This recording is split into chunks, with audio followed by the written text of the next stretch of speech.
Pacific Wings. Originally released to Apple devices in the 2010s, it was eventually released to other platforms, including today's subject matter, Nintendo Switch. Oh yeah, this is the first Switch review on this web channel, and it's about a 1942 ripoff game that originally played on your iPhone. And Pacific Wings on iPhone is a free game, whereas this cost $5 on the eShop. Well, except for when I bought this game, when it was on sale for $1, and even then, I had gold coins to spare, so it really did cost me nothing in the end. Well, except for a few gold coins, but I digress.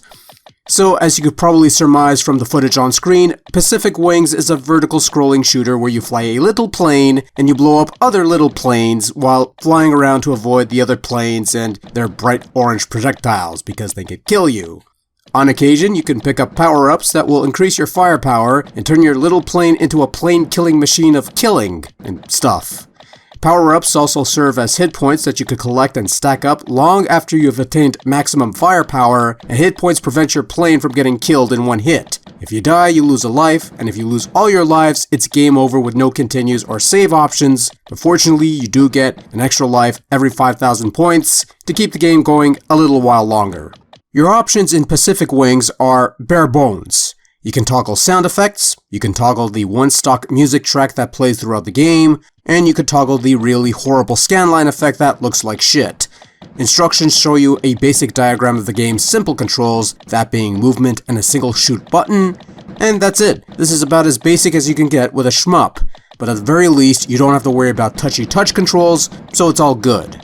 Pacific Wings isn't anything special. It's a fairly basic and simplistic shooter that has a rather modest level of difficulty that experts of the genre would have no issue overcoming.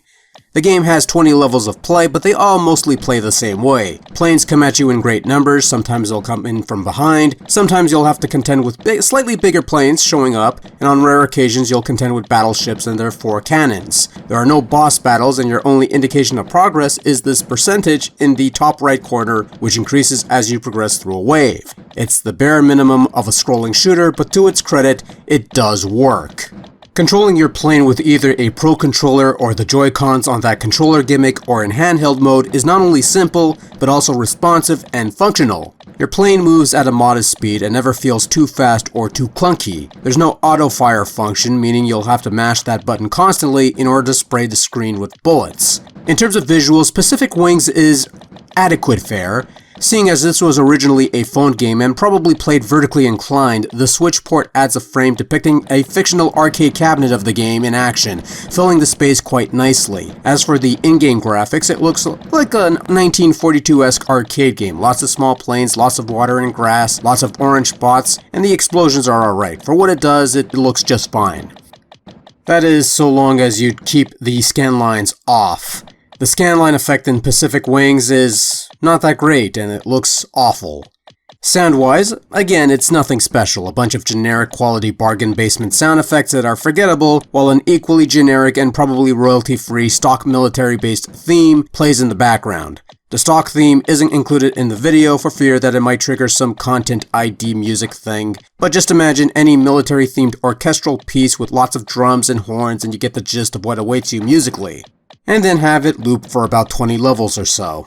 Overall, Pacific Wings is a passable little 1942 knockoff shooter thing, which is about the only thing you could possibly say about this game. At best, it's competently done, it's functional, and it does what it's supposed to do just fine. At worst, it's bare bones, not very challenging, lacks replay value, and certainly not worth the $5 asking price. That said, if you want a simple shooter that's a walk in the park, Pacific Wings might fill that need if you could nab it on sale for $1 or $2, but not much more than that.